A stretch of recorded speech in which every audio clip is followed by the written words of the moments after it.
Olá, minhas amigas e meus amigos. Chegou a hora do nosso encontro, neste último dia de fevereiro, que eu lembrei aqui é o mês em que a Gazeta do Povo de Curitiba, e nem mais é de Curitiba, é do Brasil inteiro, completa 104 anos de existência. São poucos os jornais com essa existência toda, com essa vida, com essa experiência, e deve haver muitos motivos para isso, né? E eu queria lembrar hoje de alguns colegas lá da Gazeta que valorizam a Gazeta. Cristina Grema, por exemplo, a quem eu muito admiro, o Guzzo, que eu tenho que ler sempre que ele escreve alguma coisa, não tem como. Meu querido Lacombe, companheiro de tantos anos de trabalho. O Fiuza, cujos livros estão na estante da minha biblioteca, né? Esses lutadores aí como o Rodrigo Constantino, o Pouzonov, Leonardo Coutinho, Luiz Kawaguchi, né? Todos eles têm em comum que estão na Gazeta do Povo e junto com outros expoentes, está aí o Deltan Dallagnol agora, o Atameia Danelon, né? De alguma forma eles têm sido censurados, né? Em alguns lugares. Há formas diversas de censura, né? Mas não na Gazeta do Povo. Fico tão orgulhoso de ter um jornal de resistência assim, né? E aproveito para lembrar para vocês que a assinatura agora ainda está R$ 1,90 por mês nos primeiros 2 meses. Tá bom? Bom, e hoje é o dia, eu sou uma vítima disso, do Ler Dort, Dia Mundial, desde 2000, do Organização Mundial de Saúde que instituiu. É o movimento contínuo que acaba alterando tendões, nervos, músculos, articulações, né? Geralmente nos membros superiores, né? Um pessoal que trabalha o dia inteiro, ou alguém como eu estive vivendo agora, quanto tempo eu uso por dia o celular? 5 horas. 5 horas fazendo aquele mesmo movimento. Eu estou tentando mudar da mão direita para a esquerda, para ver se livra aqui. Por mais que eu faça ginástica, eu não me livro da dor no cotovelo e na musculatura aqui do pulso, né? Bom, mas hoje também eu queria fazer uma reclamação, porque muita gente me mandou, é um tal de shorts, que está escrito lá, jornalista Alexandre Garcia conta tudo. É sobre vacina e começa com uma frase que eu jamais disse para vocês aqui, atenção, jamais disse isso, está lá, meus amigos, atenção. Então aquele texto não é meu, naquele shorts, não é. Eu fico danado da vida, o que mais me irrita na rede social é isso, alguém usar o meu nome. Não importa o que esteja escrevendo, se está escrevendo bom, bem ou mal, né? É usar o meu nome. Né? Não seja covarde, use o seu próprio nome, não seja falsificador. Falsificador é alguém que não tem caráter, que usa o nome alheio para pôr o seu texto na rede social e o texto supostamente ganhar credibilidade. Gente, eu falei aqui ontem que em 1933, em 27 de fevereiro, os nazistas tocaram fogo no Reichstag, que é o parlamento alemão, e culparam um comunista holandês. Pois no dia seguinte, 28 de fevereiro de 1933, o chanceler, ou seja, o chefe de governo Adolf Hitler, convenceu o presidente von Hindenburg a editar um decreto cancelando, suspendendo, no país de Goethe, os direitos de ir e vir, de reunião, e a liberdade de expressão. Ou seja, o filme que vocês viram aí na pandemia foi lá na Alemanha de 1933. Meu Deus. Meu Deus. Não deixe de se inscrever, se ainda não fez isso, e ao final de deixar o seu gostei ou não gostei.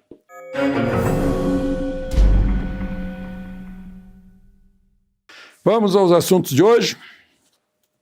Primeiro assunto, eu falei aqui ontem, né? já dessas investigações sobre o 8 de janeiro. Agora, o ministro Alexandre de Moraes, atendendo a uma pergunta da Polícia Federal se a Polícia Federal podia investigar militares, ele respondeu que sim, pode sim, no inquérito que está no Supremo. Não precisa ir para a Justiça Militar, segundo ele. Né? É porque houve depoimentos, segundo a Polícia Federal, que incluem ação ou omissão de militares do Exército Brasileiro, é o que está escrito lá, do Gabinete de Segurança Institucional da Presidência da República e do Batalhão da Guarda Presidencial. Os acontecimentos lá dentro do Palácio. Então tem até um ministro de Lula tendo que responder a esse inquérito, que é o chefe do Gabinete de Segurança Institucional. Eu acho estranho nisso, porque o Exército já está com um inquérito, que vai terminar, que até foi prorrogado por 20 dias, já afastou, inclusive, o comandante do Batalhão da Guarda Presidencial, que são os granadeiros do imperador, para investigar, para saber o que aconteceu. Né? O vídeo que eu ouvi e vi, esse comandante estava avisando aos policiais da PM que as pessoas que estavam no chão já estavam imobilizadas e já estavam sob o domínio do Batalhão da Guarda Presidencial, né? Cuja jurisdição é o interior do Palácio do Planalto, sob ordens do Gabinete de Segurança Institucional. Eu acho que os juristas, de novo, vão ter que responder sobre a jurisdição, né? Justiça Militar ou Supremo. Porque o Código Penal Militar é mais rigoroso que o Código Penal dos civis. Porque é agravante de um crime cometido por um militar. É mais rigoroso. E hoje, almoçando com estudantes de direito e advogados, eles me disseram, olha, sempre que há uma lei específica sobre um assunto, ela prevalece sobre a lei genérica. Ou seja, o Código de Processo Penal Militar, o Código Militar, que é específico para militares, prevalece sobre o Código Penal.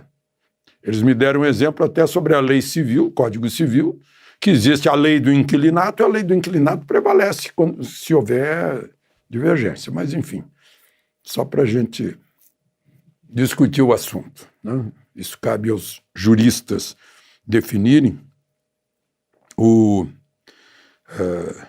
Só que eu fico pensando, né? O Supremo vai investigar, a Polícia Federal, imagina se alguém pede busca e apreensão na residência de um general da ativa. Eu acho que é um atrito desnecessário, uma vez que tem um inquérito que está sendo conduzido pelo Exército para ser fornecido ao Ministério Público Militar. Bom, mas, enfim, o ministro Alexandre de Moraes autorizou liberar 137 presos por recomendação do Ministério Público, da Procuradoria-Geral, né, da República. Vão sair com tornozeleira, proibidos de frequentar as redes sociais e proibidos de deixar o país, sendo que os que tiverem passaporte terão os passaportes apreendidos. Né? A propósito disso, eu fui ler o discurso do ministro de Direitos Humanos, ministro Silvio Almeida, lá em Genebra, num seminário, na 52ª reunião de Direitos Humanos da ONU. Eu pensei que fosse mencionar a situação dos prisioneiros. Nem uma palavrinha sobre eles. Nada, zero. Achei estranho, porque, inclusive, o senador Eduardo Girão, oficiou ao ministro de Direitos Humanos pedindo informações a respeito da situação dos presos, né, que estão no presídio para mulheres e no presídio para homens. Bom, vamos adiante aqui. Hoje tem muito assunto. Falando nisso, né, o Conselho Nacional de Justiça, que não tem nenhum poder sobre o Supremo, mas tem poder sobre todo o restante da Justiça, né? Afastou o juiz federal Marcelo Bretas, do Rio de Janeiro, o que estava na Lava Jato, né? Por 3 motivos. A OAB questionou 3 colaborações premiadas, o prefeito Eduardo Paes reclamou lá sobre um inquérito de propina nas Olimpíadas, e o corregedor Luiz Felipe Salomão também apresentou uma reclamação. Essa história de delação premiada, né? Se a gente pensar que as empreiteiras devolveram 15 bilhões de reais, ou seja, isso é assinar embaixo, passar recibo de que houve sim corrupção, né? A coisa mais óbvia do mundo. Se devolveu, imagina, pagou sem dever, isso é impossível.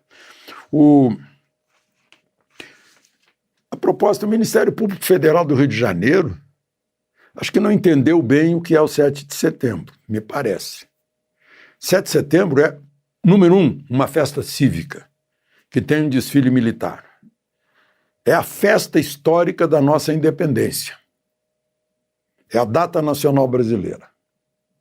Uma festa cívica, eminentemente cívica, não é uma festa militar. Mas eles abriram um inquérito, foi para a 2ª Vara Federal do Rio de Janeiro para saber que história é essa, que juntou uma festa cívica com o desfile militar. Quem são os responsáveis por juntar isso, fizeram um comício, né? Lá no Rio de Janeiro. Enfim, está lá na 2ª Vara Federal para decidir. Gente, eu falei aqui para vocês do deputado e ministro das Comunicações, Juscelino Filho, né? Aquele que pegou o jatinho, pegou o avião da Força Aérea, foi para São Paulo a pretexto de uma viagem de ministro, deu uma passadinha na Telebrás, na Claro, na tela, e foi para Boituva para assistir leilão de cavalo. Foi lá homenagear, tá o nome dele, inaugurou uma praça com o nome de cavalo. Pois não é que isso o Estadão é que mostrou. E o Estadão hoje está mostrando mais 2 dele. Vejam só, uma, que os cavalos dele não foram declarados como patrimônio do candidato a deputado federal não foi declarado ao TSE. Segundo o Estadão, está em nome de laranjas. E tudo que ele fez no ano passado como deputado foi propor o Dia do Cavalo. A gente tem que aguentar essas doses cavalares, né? Bom, e para encerrar, meus amigos, a comissão mista da CPI para investigar o 8 de janeiro, né, está com as assinaturas necessárias, está com 33 assinaturas de senadores, bastariam 27, e 189 assinaturas de deputados, bastariam 171. Na próxima sessão conjunta de Câmara e Senado, que é a sessão do Congresso, tem que ser lido o requerimento para instalar a comissão. O requerimento instala a comissão. Por via das dúvidas, a senadora Soraya Tronic, do União Brasil do Mato Grosso do Sul, que já tinha pedido uma CPI, entrou no Supremo, porque tinha assinaturas suficientes e o presidente Pacheco nada fez.